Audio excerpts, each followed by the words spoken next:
If you're looking at the wind forecast for your exact kitesurfing location, you're doing it wrong. Now that may seem like a pretty bold statement, so let me explain why. If I were to look at Wind Finder and click on the nearest spot, it would give me a forecast of 6 knots right now. Well, obviously there's a little bit more wind than that. According to the sensor, it's 15.4 knots. So was the forecast wrong, or did I just read it incorrectly? Given that it is windy, I'm gonna go kite right now, and we're gonna answer that question once I get back.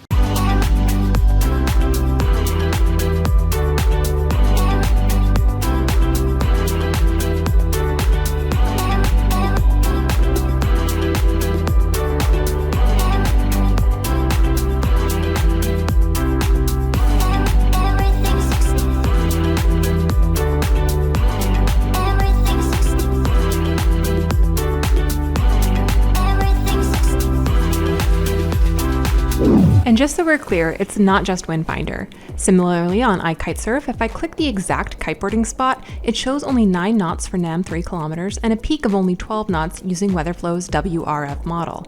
Again, the forecasted values do not reflect reality. But check out what happens when I zoom out on the map and click a few kilometers offshore.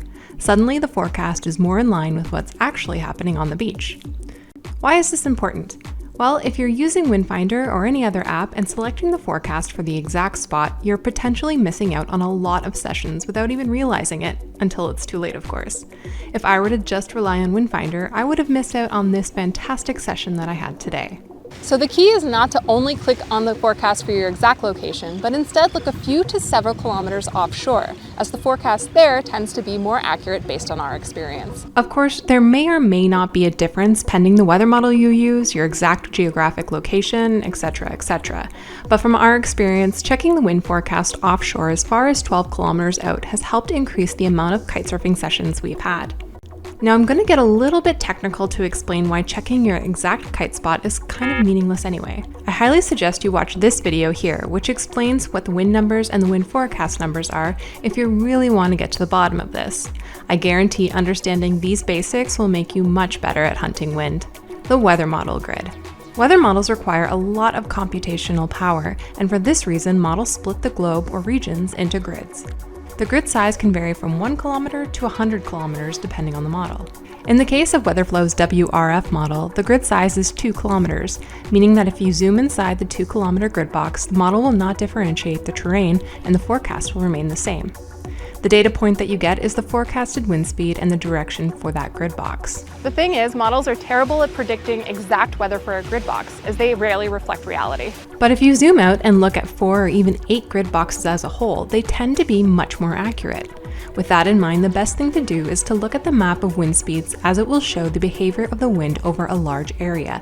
It gives you the big picture of what's going on. So when it comes down to it, basing your wind forecast on one exact spot or one grid box is a pretty big mistake, which will cost you multiple sessions. One grid box is not sufficient to predict wind in your area. While today we had an example of wind a bit stronger than what was forecasted, here's another example where the wind direction was completely different than the forecast. A few weeks ago, the wind forecast was predicting northwest winds, but reality was several hours of southwest winds. As you can see, the models were wrong by about a few grid boxes. If we had not zoomed out to get the bigger picture, we would have missed out. Alright guys, there you have it. Hopefully you found this video useful. Honestly, it did take us a few years to come to these realizations, but now we're able to kite more than we ever have before. Make sure in the comments below to let us know what your observations are when it comes to reading the forecast. Thank you so much for watching, and we'll see you in the next one.